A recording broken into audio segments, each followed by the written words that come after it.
Good afternoon, good evening, good morning, wherever you are in the world.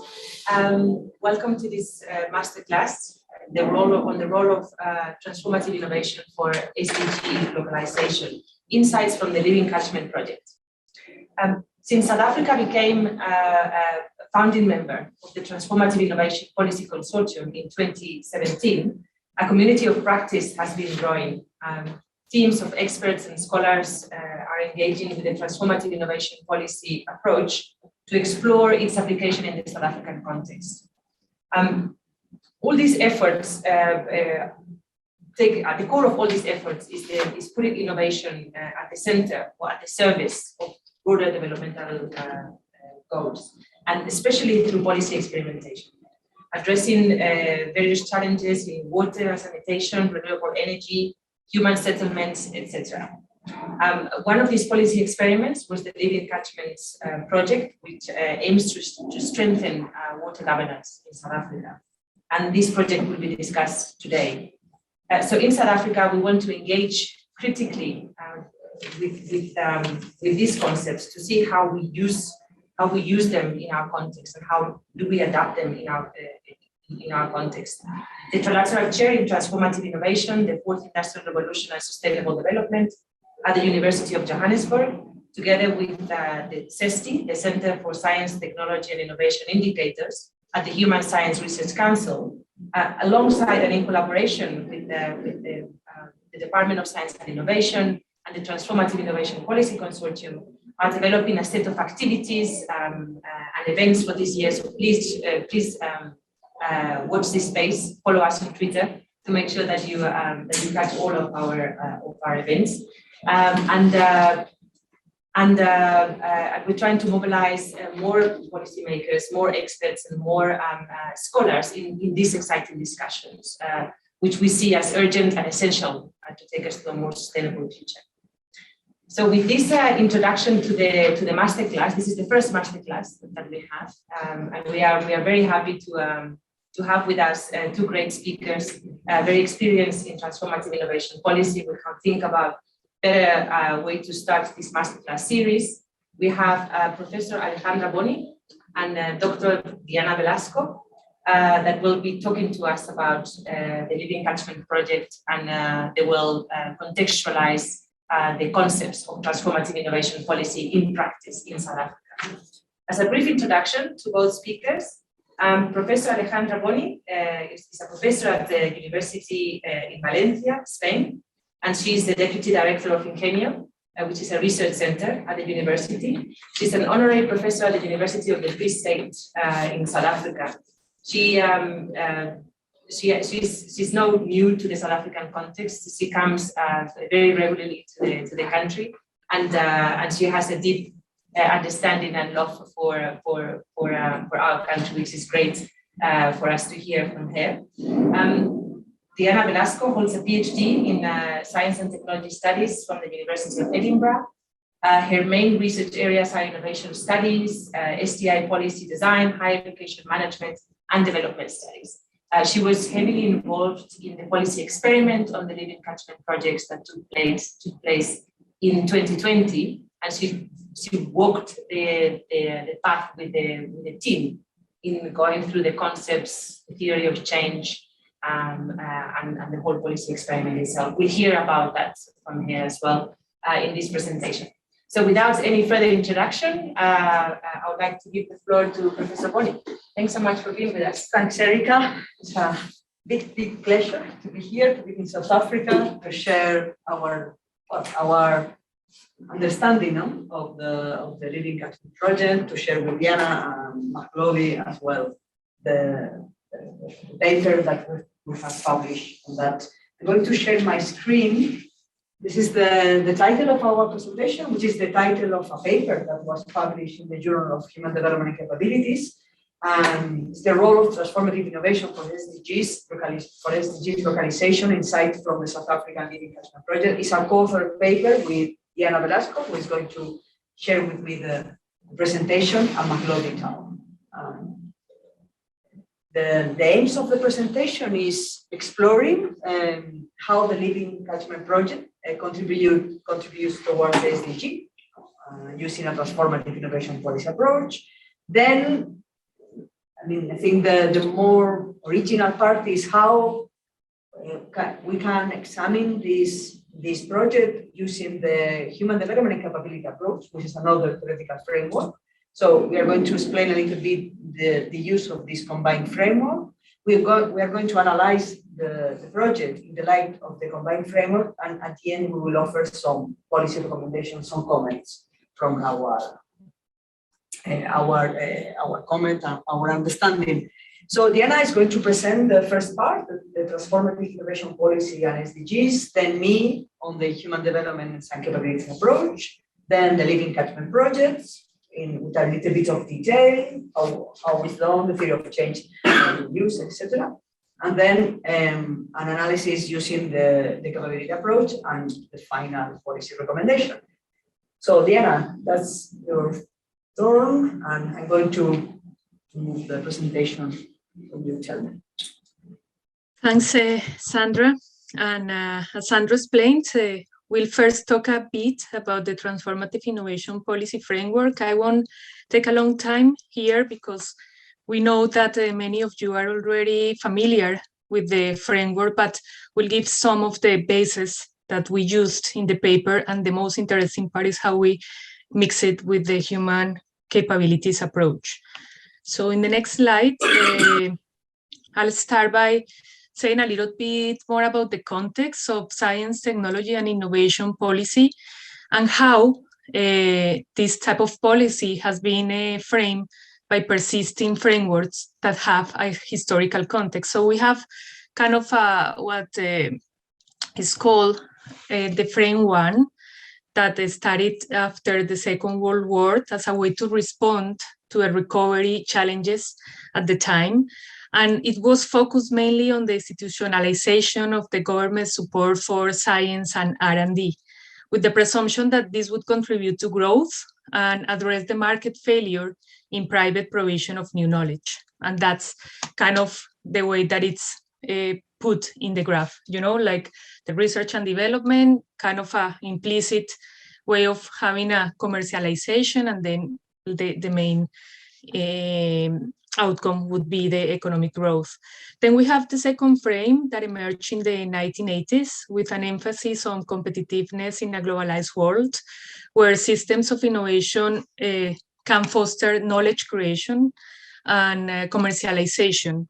Here, the stimulation of learning is a main aspect that should be developed between the elements of the systems and to enable entrepreneurship in different parts of the system. Here, again, as I said at the beginning, economic growth is at the core, and the environmental and societal challenges are not discussed directly, but indirectly. And in the third emerging framework, the two first are very constituted. The third one, that is the one that we will expand here, is an emerging framework that is linked to contemporary social and environmental challenges, such as the SDGs. And that I'll talk a little bit more in the next slides. Here, with this, perhaps Sandra, 1 minute in the previous slide. The transformative innovation policy addresses directly like the transformative failures in terms of having a specific direction as a starting point, which requires a process of setting collective priorities, go beyond vested interests of incumbents, and articulate new shared expectations and visions that enable new markets in the shape of niches.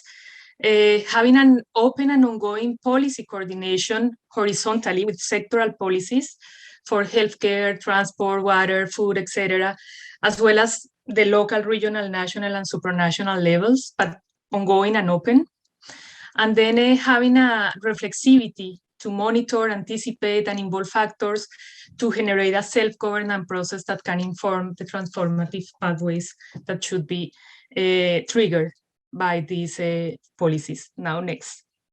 So here in this framework, the notion of socio-technical systems, it's a core concept, and the socio-technical systems are basically configuration of actors, technologies, and institutions that fulfill certain societal functions.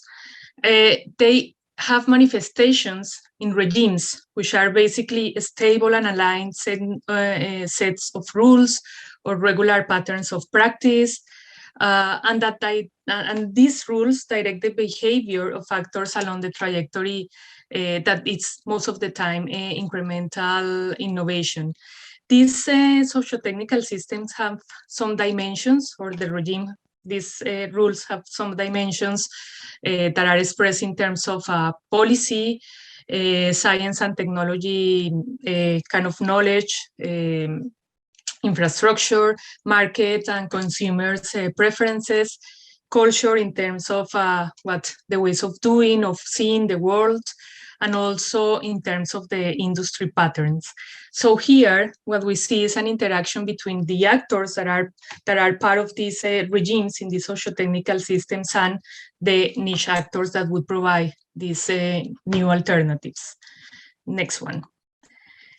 And going a little bit further, because, and this is not something that we specifically touch in our paper, but that it's important to say is that these challenges mostly cannot be addressed just by only tackling one socio-technical system at a time. And kind of that is the aim with the SDGs. Like, you need the interaction of different socio-technical systems, and that requires what is known in the literature more like a NIP, a deep transition. And that is only to know this, and I won't expand more about it, but it's just to say that it requires complex kind of actions and interactions to promote transitions in different systems at the same time. And in the next one, basically what is used in this framework is mainly the multi-level perspective. And here I will say that I'll just use the multi-level perspective to emphasize in the centrality of experimentation to promote these sustainability transitions, since experimentation is the main source for overcoming transformational failures, the ones that I mentioned at the beginning. So basically, it's a way to, the experimentation allows to have open-ended pathways to deal with complex problems without single bullet solutions, and acknowledging that the quality, time, cost constraints that are very usual in the projects and program management kind of traditions doesn't fit with the complex, uncertain, ambiguous realities that we are dealing now, like the one that we will discuss in the living catchments projects with the water socio-technical system. So we need here experimentation to actively shape and create different kind of solutions that involve user producers, users entrepreneurs, users legitimators, users intermediators, user citizens that are in these niches that can provide different visions, expectations, and ways of like solutions to the challenges that are presented in the current society. And here the policy has a role to make it happen. The policy should be an enabler for this experimentation happening in the different socio-technical systems. And the next one. And this is the last part, the last slide of this part. And here is where we expose basically how, from the transformative innovation lens, we can see the SDGs. The main aim is to transform our world towards just transitions.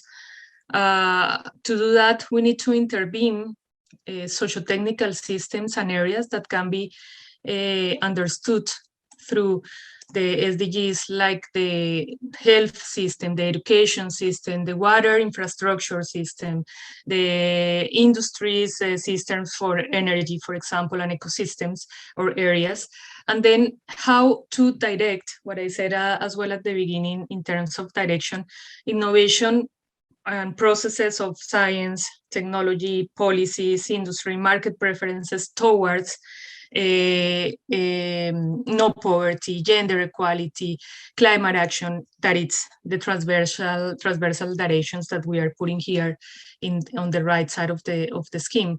For having that, framework conditions or institutional conditions should be should be in place, and that's where we have like partnerships or and peace and institutions for it to happen. And here, on all of these processes and understanding of the SDGs through transformative innovation policy lenses, we have the three frameworks having their own account in these processes. So that would be it, Sandra. Okay, that's my turn of explaining a little bit this human capability approach, which is slightly different from other understanding of capabilities. Just give you some core concepts of what a capability is in this approach. A capability or a freedom or a real opportunity is what people have to be or to do what they have reason to value. And could be at individual level or could be at a collective level. This is the canonic definition by Amartya Sen, one of the founders of this approach. So examples of capability can be the capability to lifelong learning, to learn through all your life, for instance, or the capability to be educated, or the capability to be nourished. So this can be examples of capability, and any policy intervention, any experiment should aim to enhance people's capability or to remove the obstacles that hinder them. That's more or less the main idea of the capabilities approach.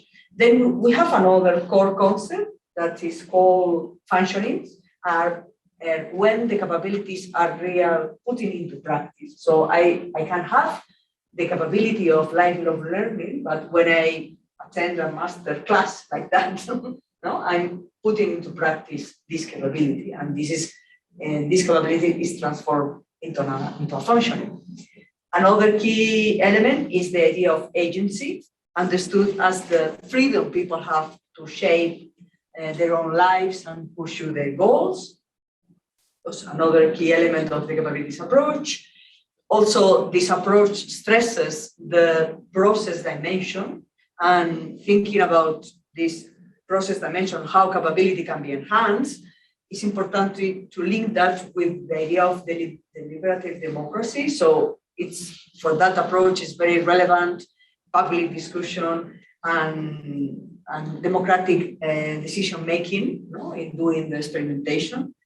And also, the capability approach advocates for agents, socially and politically embedded, who participate actively in political and social affairs. And the last element is the idea of conversion factor that can be personal, so personal characteristic of people, could be physical condition, race, gender, class, economic status, whatever. Social arrangement, which are more policy norms, values, power relation, etc., and environmental conditions that can be pollution, roads, infrastructure, etc.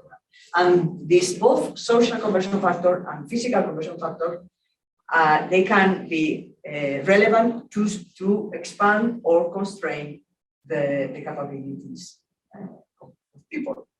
So this is a classical representation from Ingrid Robains of the capabilities approach, and I think you can see me. Yes. No, I cannot move a little bit.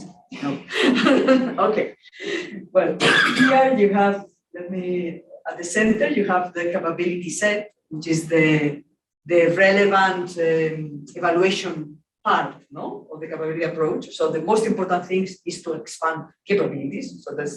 And then you have the means that can help you to expand these capabilities that can be transformed into goods and services, and our individual conversion factor can make a difference in transforming these goods and means into capabilities. And then you have at the top the social context with the social conversion factor and also the environmental conversion factor. And all of that is influencing you in the formation of your capabilities, your set of capabilities, and then the functions. So that's more or less how the capability approach understand, no, the formation and even the obstacles to the capabilities. And just to finish this quick description of the framework, some elements that can be relevant for analyzing transformative innovation policy experimentation, as Diana said before. No? So if we understand the transformative innovation policy and experimentation through the capability lenses, we must say that it's important that the experiments framed through transformative innovation policy should expand people's capability and remove the obstacles that hinder their capabilities. And this is an idea of linking that with the idea of just transition, or fair transition. We can assume that a fair transition is a transition that expands people's capability, and that in a deliberative way is try to remove the obstacles that hinder the expansion of this capability. This is one main idea. The second idea is the idea of equity.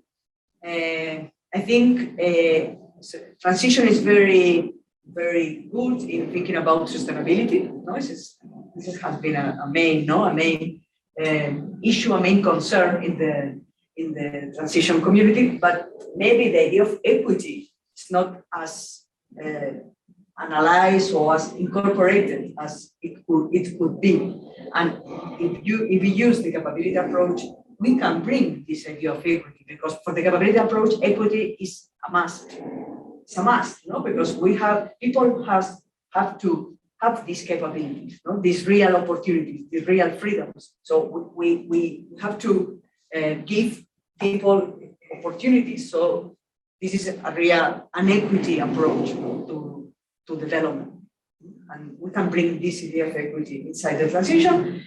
The idea of agency, which I think in transformative innovation policy is well understood as well. And the process dimension, as I said before, capability approach plays a lot of emphasis in the process dimension and how we can expand this capability or not. Democracy is a crucial element. And this is the idea that people should participate and have greater democratic control in doing this experimentation, and also the idea of conversion factor. So experiments are situated, and in this specific context, there are social norms, historical issues, political issues, power imbalances, many things that are relevant to understand policy experiments, and also in relation with expansion or not of the capability. Okay, this is the, sorry. Now we go to the third part of the presentation, and Diana will explain a little bit the Living Catchment project. Thanks, Sandra.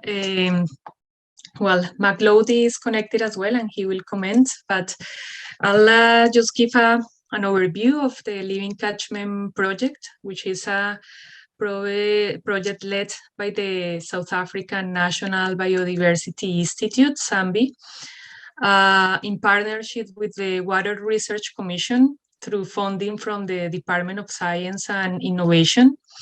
This project was developed, or it's being developed, in response to the Water Research Development and Innovation Roadmap for the country, which is a national planning intervention aimed at addressing water scarcity in South Africa over a 10-year period between 2015 and 2025. The project is being developed in 4 catchments in South Africa: the uMinsubu, or uSimbubu, Tugela, Berg Brede, and Olifants. In 2 of these catchments, there's been activity already happening before the project, and in 2 of these catchments, there's like new. Sandra, you need to. Can you move to the next? Yeah, that's the one that I was talking about.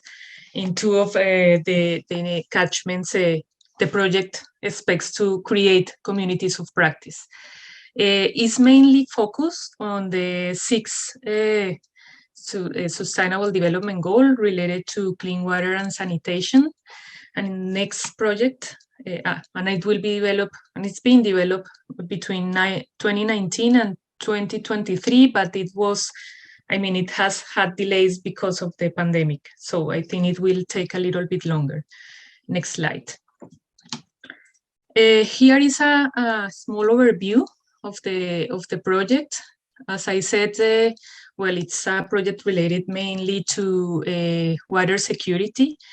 The final aim is to create more resilient, more resourced, and more relational communities. It's very focused on the communities of practice that are happening within the catchments.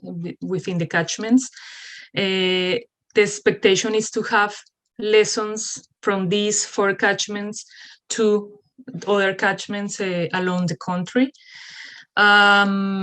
In terms of the visions for the future, the long-term impact is to have water security for the country, as I said in the water roadmap. In terms of medium-term impact, to unlock resources, capacities, and networks to sustain ecosystems, supporting critical catchments. And as an immediate objective of the project is to develop and share understanding and deepen the ability to collaborate on innovation issues, sitting at the ecological and built infrastructure. The main stakeholders, well, obviously the government that are funding the project, and the government in terms of also participating within these communities of practice in the different catchments, public entities, non-for-profit organizations, universities, bringing expert knowledge, and not only from the engineering side of it, also and very importantly from the social scientists and the communities are at the center of the project. That is very, very important. In terms of other SDGs that are related to this project, beside the clean water and sanitation one, the project also aims to transform the water innovation system by influencing rules, beliefs, values through social learning and policy advice grounded in the territory, which has to do with the industry, innovation, and infrastructure SDG, and also to provide kind of framework conditions in terms of responsible consumption and production and mitigation of climate change through a rational and effective use of resources and the use of ecological infrastructure as is intended in the impact of the project. I'll explain, I won't go to the clusters because in the next slide, I'll talk a little bit more about the theory of change that we developed with the next slide, Sandra. So together with the SAMBI and Water Research Commission team and the TIPSI researchers that engage in this experiment that we kind of use as a case study for this paper, we developed, or we further developed a theory of change of what the project wanted to achieve. The team already had a theory of change, and what we did was to use the transformative innovation policy principles to kind of reflect on what else we could do to make the project, to contribute to a further transformation through the project. So we came up with 5 outcomes. The outcomes are related to catchment-based social spaces, fostering agency, trust, connection, convening, collaboration, co-creation, co-learning, and agenda setting between scientists, policy and makers, and policymakers, implementers, and local stakeholders, working in strategic water source areas at the nexus of built and ecological infrastructure, that is the core, The second outcome is related to co-learning occurring within and between different strategic water source areas at the nexus of the bill and ecological infrastructure. Then the third outcome is related to social spaces fostering collaboration and co-learning, being sustainable and locally institutionalized.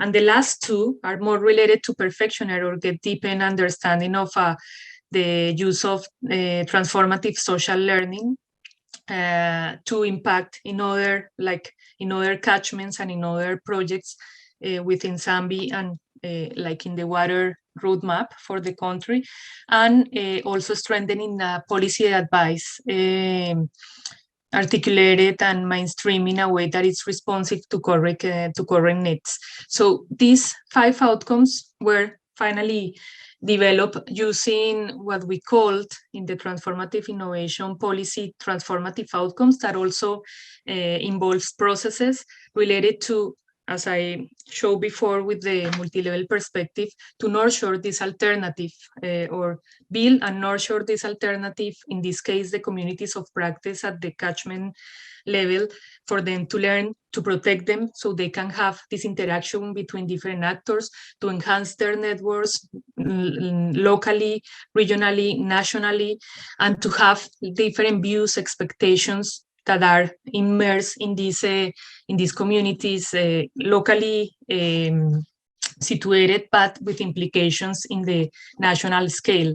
And also to have kind of a circulation of good practices between different catchments, not only between these 2 catchments that are already like kind of or not institutionalized, but that have been existing, that have existed for a longer time with the new ones, but also with other catchments within the country. And the idea is to have at the end an institutionalized model that can help with the uptaking of the world, of the water roadmap for South Africa. Also in terms of the transformative social learning and the policy advice that is being developed within Zambia. And here, this is a representation of the theory of change, not the whole theory of change is here. Some of the main aspects are represented because this is an infographic, but you can see in the activities and outputs what the project is intending to do.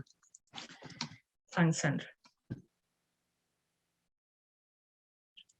The 4th part of the presentation, which is this analysis from the capability approach of this Living Catchment project. So what we can say if we use the human development and capability approach to see this particular Living Catchment project.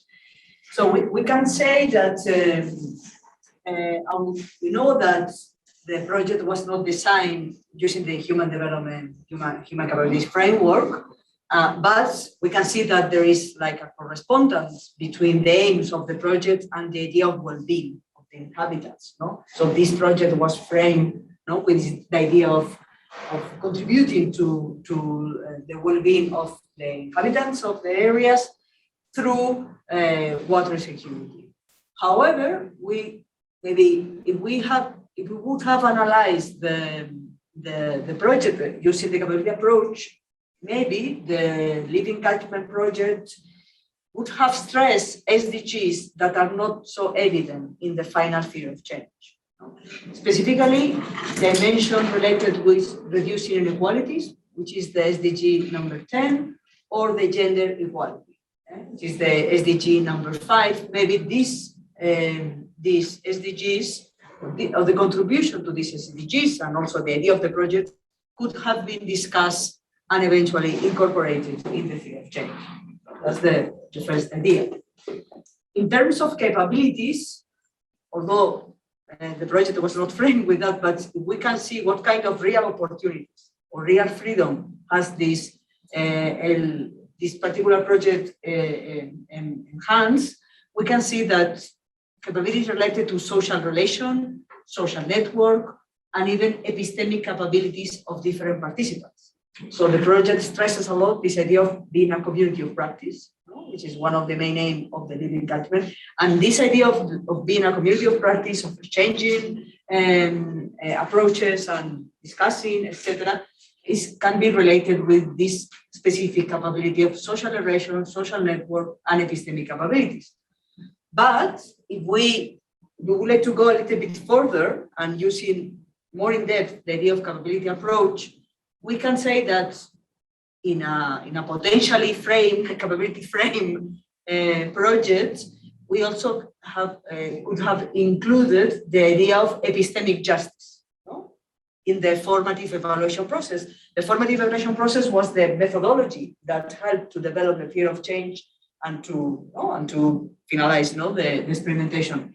And if we approach this idea of the formative evaluation using the capability approach, maybe the epistemic justice, so really the real opportunity of different voices, of different participants to be part of the project could have been stressed more than what happened.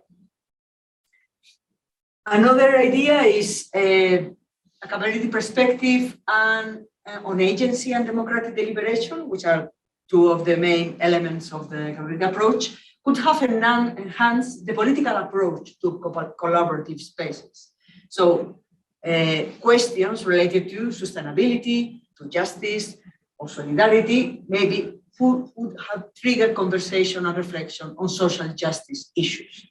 Now, as I said before, to my own understanding, and I think it's something that Diana also shared, the sustainability transition community, providing very relevant issues, but the perspective on social justice, which is more elaborate and more central on the capability approach, is not so incorporated. So I think this human capability perspective could have bring that inside the reflection and discussion through the project. Also, if we take into account the personal convention factor, which are these individual features, maybe the idea of the personal convention factor could have provided more information on participant characteristics that are relevant to inclusion and participation during the formative evaluation process. Values, motivation, expectation, political affinity ideals, emotional issues, but also issues related maybe with race, with gender, with class, things like that, can be incorporated using this idea of personal convention factor in the process of doing the experimentation. Of course, social convention factor, maybe this perspective or this category would have provided a more situated understanding of the experiment, more information on the political context, more information about gender relation, more information and more discussion during the formative evaluation process, and also other social norms would have been included element for discussion and reflection in the formative evaluation process. And finally, an approach, a more in-depth approach about the process. Maybe if we had that in mind, I'm not saying that the formative evaluation methodology doesn't take into account processes, because it's really a process-oriented methodology, as you have seen and experienced. But maybe we can have more, more reflection about the social context, about of the experiment, and that have been maybe benefit or would have benefited the process. So that's some remarks about the using of this combined transformative innovation policy and capability approach framework to analyze the experiment. And here we are just on time. Some final remarks about the policy recommendation. All of that is more expanded in the paper. So the paper gives more information about that. But Diana, if you want to say something about Yes, basically based on the experience that we had with the Living Catchment project and what I mentioned before, when we came together and experimented with a specific project that had already been funded and was already ongoing. What we learned from it is that, yes, experimentation, it's basically easier said than done. It's desirable, but it's not easy. It requires heavy involvement and commitment from all of the participants. It requires to be open and stretch your own beliefs and to actually kind of put your expectations, ambitions, and have a disagreement and have this time to reflect together. And that is heavily time consuming. And that is something that it needs to be taken in account if you want to engage in a policy process like this one that we develop with this project. The second one is kind of linked to the previous one, and is that in order for us to be able to do this process together, the DSI, which was the founder of the project, and the WRC were involved and were promoting this space for reflexivity. And because they knew that the project was connected with the national goals, there was a reflection about the SDGs as well. And they allowed this and gave this flexibility in terms of going a little bit out of the planning that was set at the beginning or at the start of the project. And that is important as well, like to go out from this, what I said also, like this quality, cost, time constraints, and then you cannot move from it. It requires from the founders to have a wider view and be more flexible. And then, as Sandra said before, with the capability approach, we call for epistemic justice, and that means to be open, to share and discuss different principles, worldviews, contexts, theories, frameworks. That's something that we didn't do as much as we should have in this experiment or in this process that we had together. And that is super important. That is the base. You need to first put the different frameworks, put them into dialogue, and then go into the methodology that it's co-constructed together. Okay.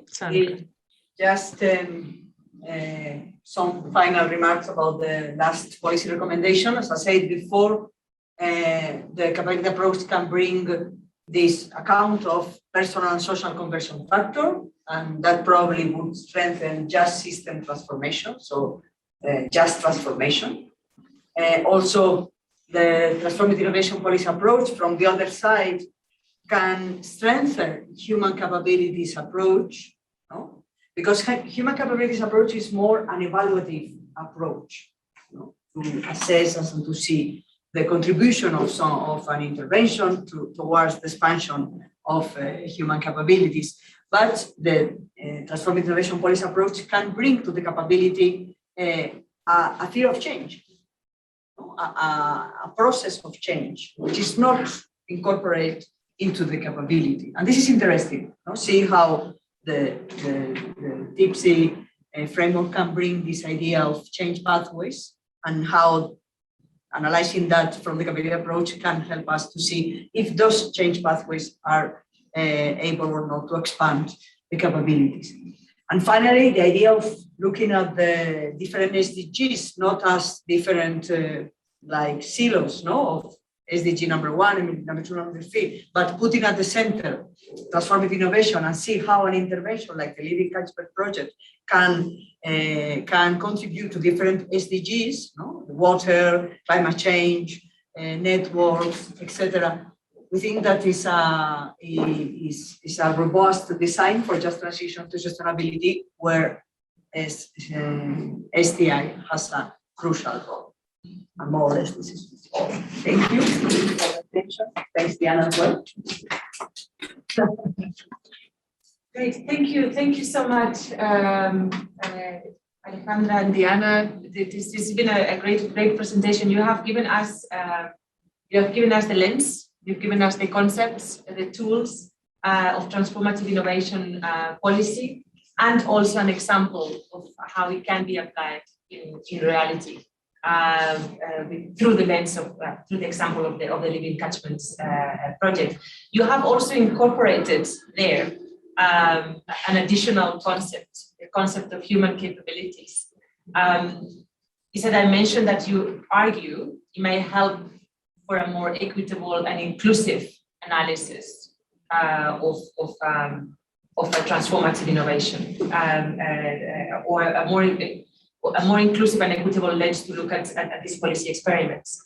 And I think it's a really interesting angle that you brought in there. It would be great to hear from the participants their views on how to take this forward. And what would have happened? What is your impression of what you would have found in the Living Catchments project if you had this lens from the outset? There was some indication that perhaps a broader set of SDGs would have been explored and so on. And I think this is a really interesting discussion to take forward. I hope it was in the discussion down here. This is a hybrid event, and I'm here surrounded by friends in this room, and I was excited to start the seminar. I forgot to introduce myself. So my name is Erika Kramer. I'm a professor of economics at the University of Johannesburg, where I did the Trilateral Research Chair in Transformative Innovation for IR and Sustainable Development, which is a partnership between UJ, the African Center for Technology Studies in Kenya, and the Science Policy Research Unit at the University of Sussex. So yes, sorry, I forgot to introduce myself. I realized as I was listening. I think this has been fascinating, and we can start now the Q&A. There are some comments in the chat here, which yes, of course, that's a great suggestion. So this paper has a co-author, a third co-author, which is Maklodi Tau, who is in the call, I hope. And it would be great from the South African National Biodiversity Institute, SAMBI, being so involved with the Living Catchments project, being part and parcel of the Living Catchment project. It would be great to hear your views and some reflections from your side. Maklodi? Thank you. Good afternoon, everybody. And thanks, Diana. Well done on it's first time I hear you explaining the living catch, what the living catchment is all about. Thank you for that. Yeah, we're listening to Prof. Boni here, and what she was talking about, the issues of human capabilities framework, and what we could have emphasized or considered in the during the project design. Is very interesting listening to all of that, because in SANBI, this project is actually known as a social project, because most of our projects are on biodiversity stewardship, securing hectares, expansion of protected areas, land restoration. So this is a unique project, and how it was designed, it was influenced by a range of frameworks or approaches, from the concept of communities of practice, social learning processes, landscape approach, our own lessons from the concept of investing in ecological infrastructure, biodiversity mainstreaming, and all of that. That's what informed the work, how we then designed the project. But then what we appreciated was the DSI introducing us to the TIPSI team and the TIP theory, because we were then able to say, with what we know, with what we've put together, then let's deep dive, let's go deeper into what does all of this mean? What is our contributions to SDGs? In the initial work that we put together to the Water Research Commission, I remember I think there's only 2 SDGs that we talked about in that proposal, was the one on SDG 6 and SDG 17 on partnerships. Even though we did not go deeper into explaining what all of that means and where does the project really fit into that. It was just an assumption that, okay, these projects will fit into these 2 SDGs. But the TIPSI sessions that we had gave us that opportunity to then really stretch our thinking in terms of what is it that this project is aiming to achieve. And through that, we were able to also say, with these transformative outcomes, where these transformative outcomes, what are the SDGs where these transformative outcomes fit into? Because now the conversation was much deeper than the conversation that we had initially, and that made us really to appreciate the tipsy sessions that we had, difficult as they were, but we very much appreciated that. And to this day, how we then engage in the work that we do, we use these transformative outcomes. They provided a frame for us to have a much more transformative, structured conversation, because now we are very much looking into these transformative outcomes that we've developed through the tipsy session, which is really good. Even when we meet with the Water Research Commission and the academics, because our steering committee is comprised of these academics from various universities, we are able to have these structured conversations using what we've learned from the TIP theory, and we are soldiering on. We are marching towards realizing these transformative outcomes because they are there.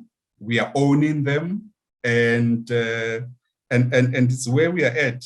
But the human capabilities framework, I agree. It may, and what I think is more interesting around what Prof was talking about in this human capabilities framework is that if we have to put a lens now of this framework and saying in the 4 catchments that we are working in, because the project is more on creating these spaces and policy advice. But in those spaces, our communities of practice are on the ground.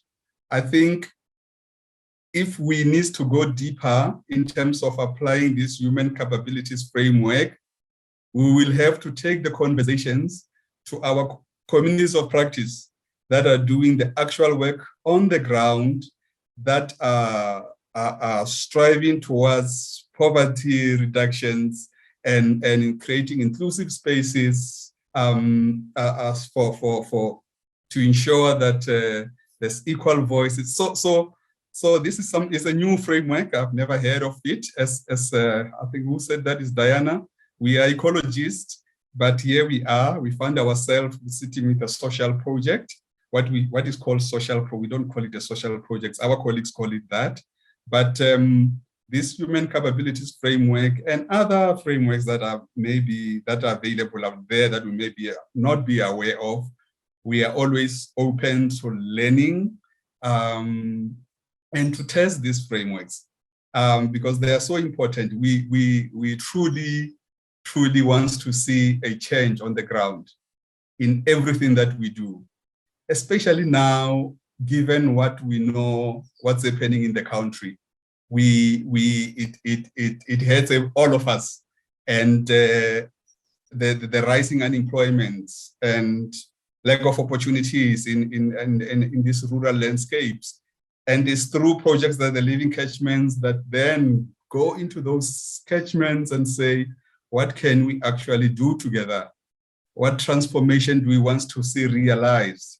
And we were very happy that with our thinking, we were also able to take our thinking into and overlay that into the 12 transformative outcomes. And we were very happy when we were able to do that, to say we are not actually far away from realizing SDGs, as our thinking also in a way where we're able to overlay it to these 12 transformative outcomes, and we're able to see, okay, where are we feeding into? We feed into learning, into networking, navigating expectations, all of that. That was really good for us to be able to do that. Okay, let me stop there for now. Thanks. Wonderful. Thanks so much, Matlodi, for giving us your reflections on your experience in this project. It's really great to hear. So perhaps I would also include you in the response panel, so to speak, if that is okay. Now we start a discussion, and there are some questions that are posed here in the chat.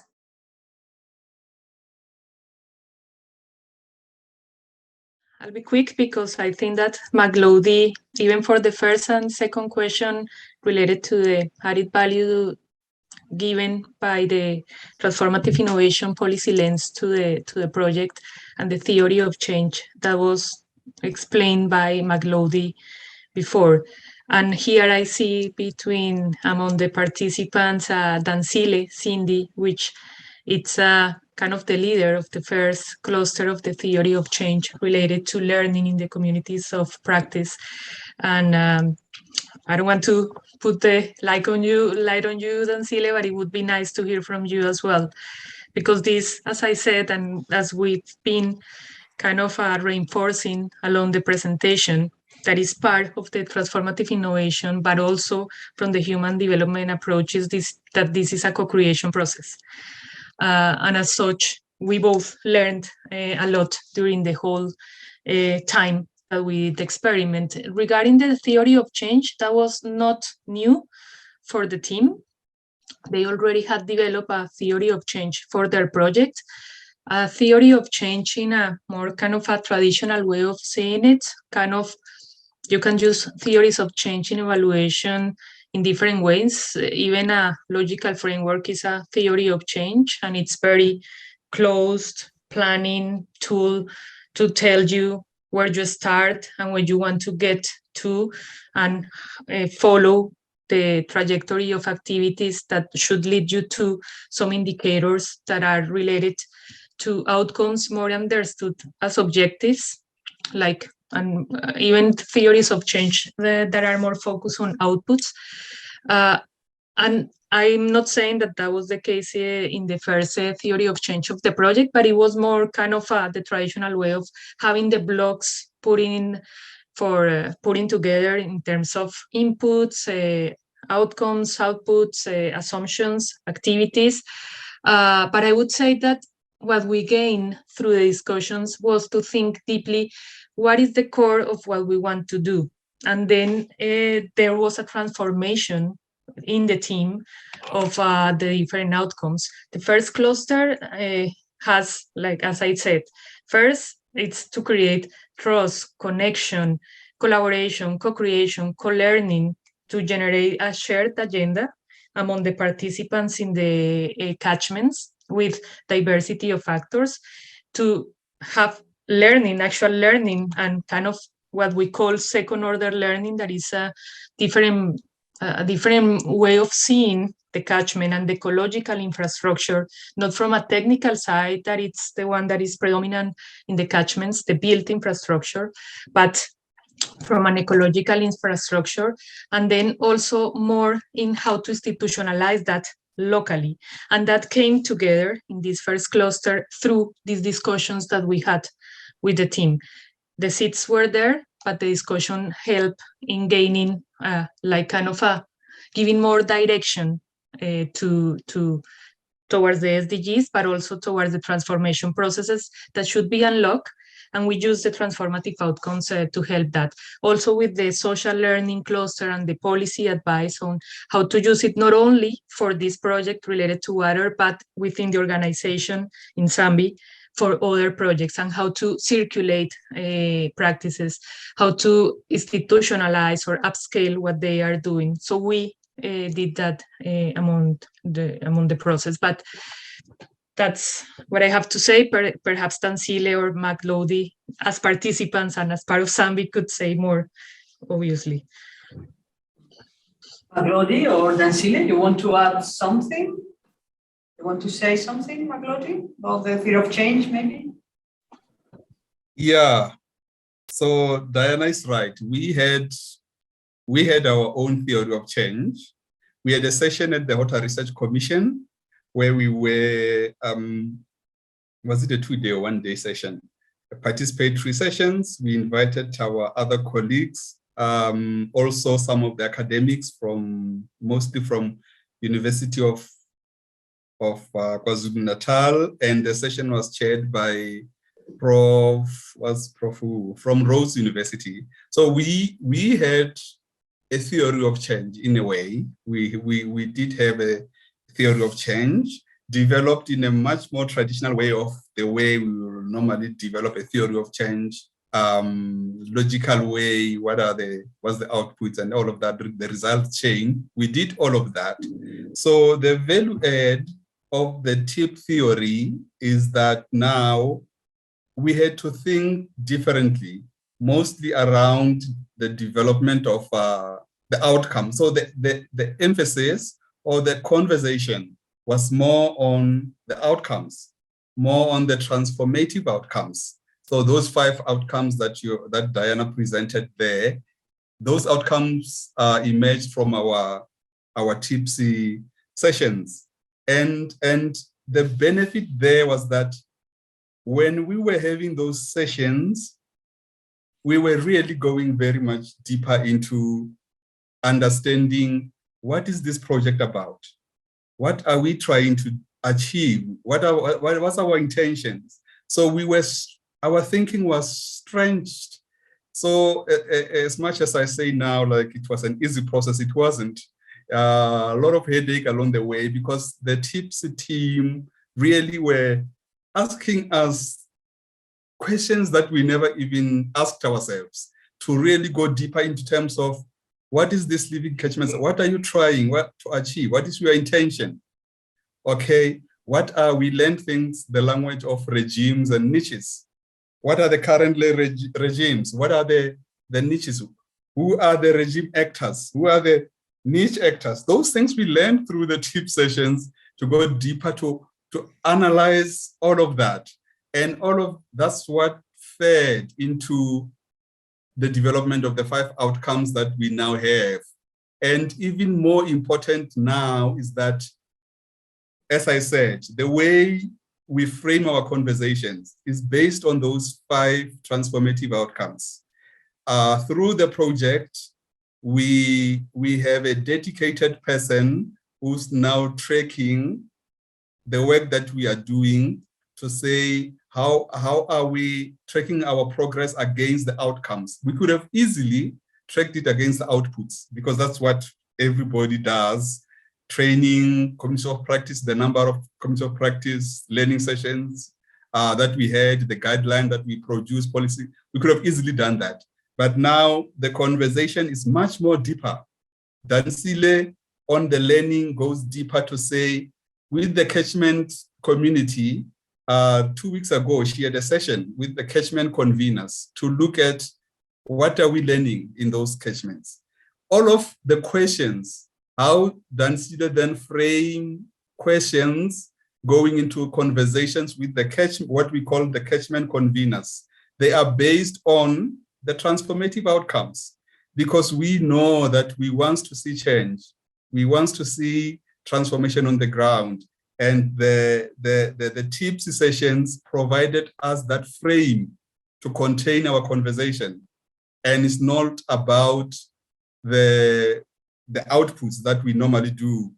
A dedicated person looking appointed, focusing mainly on these transformative outcomes, tracking progress against those.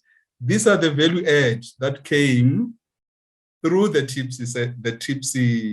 conversation that we had with Diana and her team. So that really played a very important role, and we will forever appreciate that. Whether this is something that we will take into other projects, this approach, we will need among ourselves to pause and reflect on or around this theory, because then a decision can come out of there to say, this is working. This is how we're supposed to be working. We can then take this into when we frame and develop other projects. We can use this way of thinking. But for us to be able to do that, we will need to pause and reflect on the TIP theory as practitioners. What does it mean we haven't had that moment.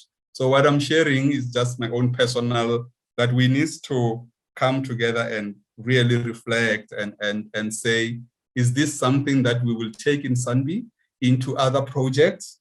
We still need that moment as practitioners where we pause and say, indeed, this is the theory that we need. But so far, the value add is massive. Thank you.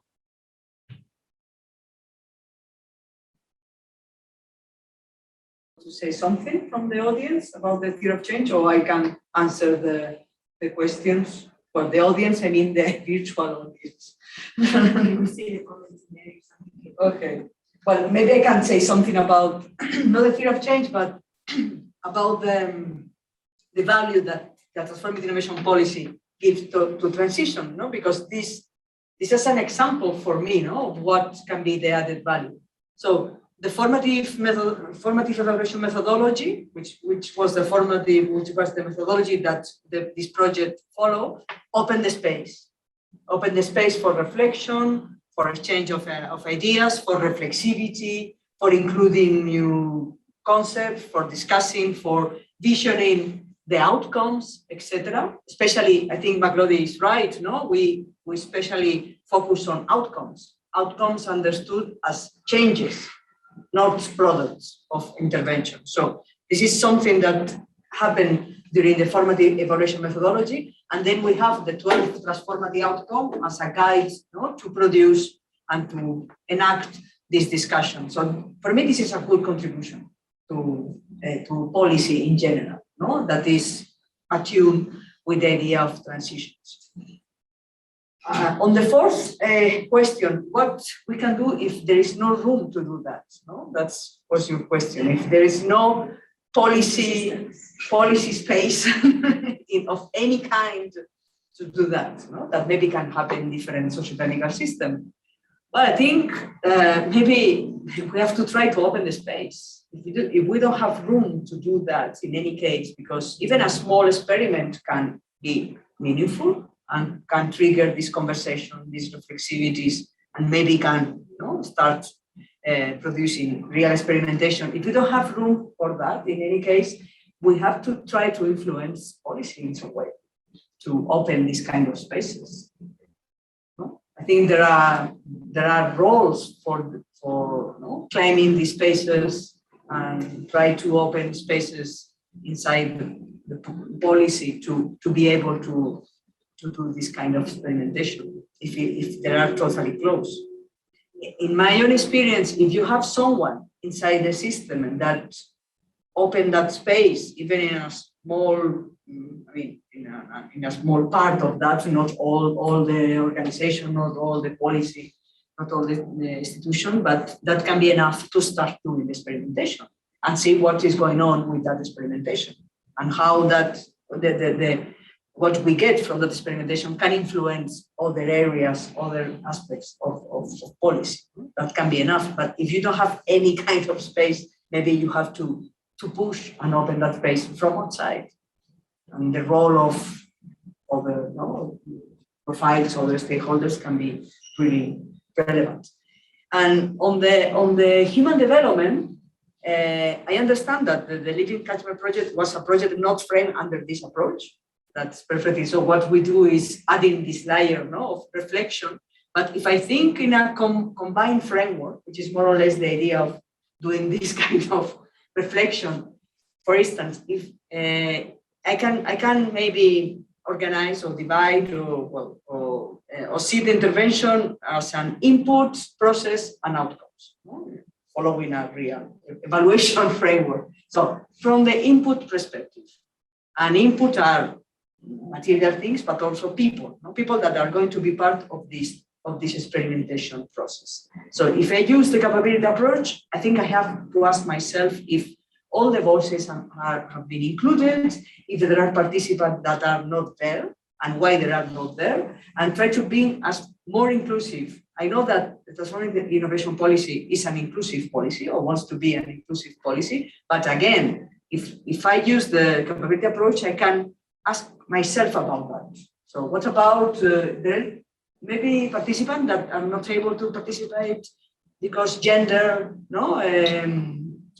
barriers or race barriers or status or whatever, no? So, and are those people involved in the experimentation the ones that should be there? Can we involve other people, maybe in different parts of the process? So I can ask myself these kind of questions. This is from the input, no? From the input perspective. From the process, well, formative evaluation is a It's a space for dialogue, discussion, deliberation. But again, I can maybe reinforce myself and say, okay, all people that are involved in the experiment can participate in the same way, or there are people that are not able to participate. There are power imbalances that are blocking them to be part of the experiment, or what's going on during the process of the formative evaluation experiment. And then in terms of expansion of capability, well, maybe I can ask them which one are, so what are the real, in terms of outcomes, so at the end of the process, in terms of the contribution of this experiment, what kind of capabilities are really you enhance in this experimentation? Things that are relevant and then can be different for different participants. So I can use that to assess from a human development perspective the outcome of the process. So this is a way in which I see the possibility of combining the two frameworks. Maybe it can be other ways, but this can be one of the approaches that we can follow if we want to integrate this human development approach more clearly in the experimentation.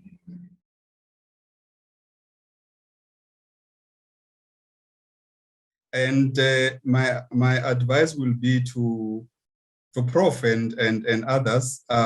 Let's say a scenario where University of Joburg would like to do this, similar to what Sussex did, to engage with us, engage with SANBI.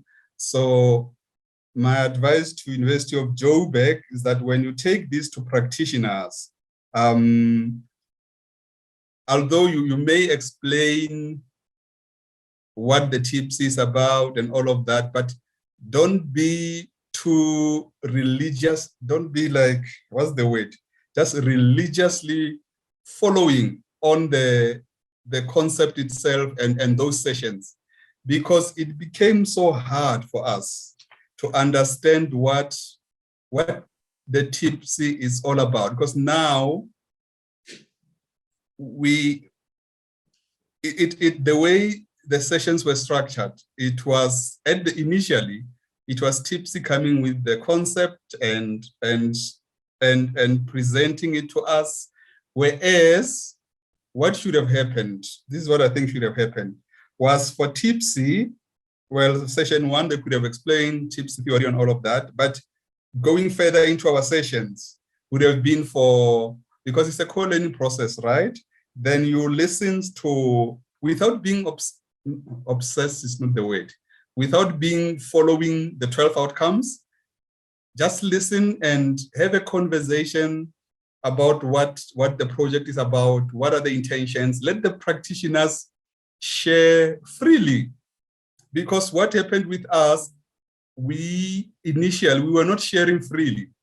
The obsession was on the 12 outcomes to say, navigating, what is this about? Shielding. And we were cracking our heads to understand with what we are doing, how does it fit in? That doesn't have to come earlier on. Allow practitioners to say what they want to say, because you are the expert. When you are listening, you will be able to say, oh, with that, that's shielding. That's navigating expectation. That's you on your own in the background, listening to practitioners. Once you have gathered that and you've listened to practitioners, then let's all come to the theory, because you've gathered something, we've shared without being restricted by anything, because the way we did it was very hard initially until we reach a point where now we felt, oh, we are listening to each other and we are learning together. So I'm putting myself in that situation where I have to take this TIPS theory into another project in SANBI. There's no way I will start with the theory itself and say, this is the theory and the outcomes, how are we fitting in? No, I will allow everybody to let them dream and say what they want to say, and let's overlay that later once we've listened. It will become so much easier. If you don't do it that way, it's the same headache. Some practitioners, if they are not in any way feeling obliged to do this, they will run away. But you can do it differently by just allowing practitioners to just have a conversation with you without you mentioning the tip theory. It will come later, because in the background you are noting what we are saying. Then it will come later for all of us to say this, how they all, what you've heard, and explaining now what the theories are. Because towards the end, I think 5, 6, 7 sessions, we were able now to say, oh, actually, so this is what this tip theory is about. The networking, the learning, we are doing this. Destabilizing the regime without using the words, we are doing this. So it may be, approach should be different from the approach that was used through the living catchments. That approach gave us a lot of headache. Thanks. Diana is laughing. I agree with you. This is a co-learning process. And Dancile agrees as well. Yeah, we are learning, and that is one of the recommendations in the paper. I mean, it's, if we are saying that co-learning, listening, really kind of bringing different approaches together, navigate expectation is important, then we have to embrace it. And well, obviously in every process there are time limitations, are constraints about how many weeks we have to the whole thing, but at the end we wouldn't do the same thing, and this is part of the learning. And yeah, we learn with within the team. Thanks, Maglodi and Dancile. Okay, I don't know if there are more comments. I don't think so. No, I think, well, just a final comment. What Maglodi was telling is, I think it can resonate with the idea of epistemic justice. What I told before, no, when I did this short comment about the using of capability approach, no, is in an engagement like that, when you are bringing people from Europe with theories developed in other settings, and then you apply here in local context, even if the transformative innovation policy approach aims to be really context dependent, I think so. But in any case, there is this, these issues of concepts of that maybe cannot be understood, and then we force to be to push into the experiment. I think all of that can be interesting to discuss and to see and to scrutinize from a capability approach, for instance, from the idea of epistemic justice and combining different knowledges, the knowledge from the practitioner side, the knowledge that came from the theoretical point of view, etc. And that can be a really interesting conversation using this human development and the DeepC framework. Anyway, thanks so much again, Erika. Can I just say a final comment and say that I'm really impressed what the country South Africa is doing, because, well, and it's connected to Erika's last question, that obviously having an institutional and political setting that helps you to develop this kind of policies makes your life easier. And in the case of South Africa, kind of the main aim that's been developed by the DSI, it's to have a national community of practice where at different organizations in different areas, the whole country, or well, a kind of a broad network is being triggered or fostered from the policy side to think of innovation that responds to social challenges in a different way, and is given protection and spaces or shielding, Maglodi, our this kind of different kind of doing policy, and that it's something important and to show in different and like in international settings. And I would say that in the case of Colombia, the two countries from the Global South that are part of the Transformative Innovation Policy Consortium are the ones that are giving example in how from the governments there's an interest on having a broader and deeper reflection on how to make better policies and how from the policy setting they can help to the different niches that are happening anyway in their context, and that is truly amazing. Okay, well, thanks Diana, thanks Maglodi and Erika. Or is yours finished? Well, this has been great. This has been a great session. I think we could stay probably for another hour chatting about different aspects of this project. But really appreciated the presence of Mahlodi and Danzile here as well. And your inputs have been great. It added a lot of granularity to this discussion, and that was precisely the point.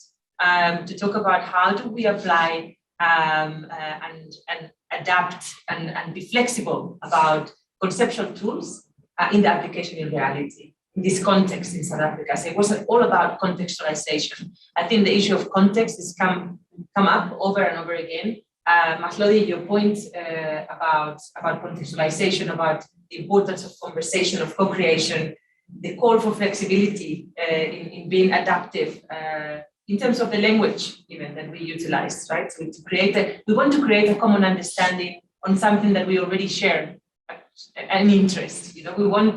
We share a concern. We're thinking about innovative ways to arrive to more equitable and sustainable outcomes.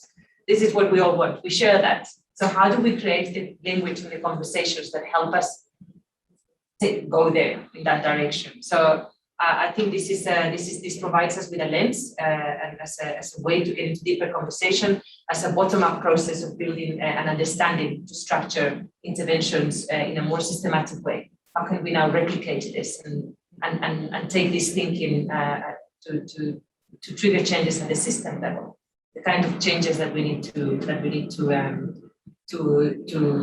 activate if we really want to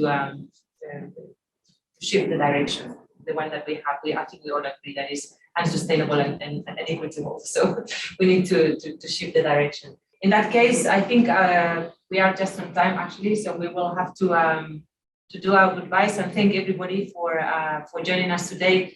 Thank you especially to the presenters. Thanks, Sandra. Thanks, Diana, for a great presentation. Thanks, Mahlodi, for authoring this great paper that serves us as a good basis for discussion. And thank you for all participating in this session. As I mentioned, we have a set of activities, of engagements planned for the year. So I encourage all the participants to follow us on Twitter, in the Trilateral Chair, and also HSRC, XST. We put up all our upcoming events, so it'll be great to see many of you in the following activities. With that, have a great day ahead, and thanks for joining.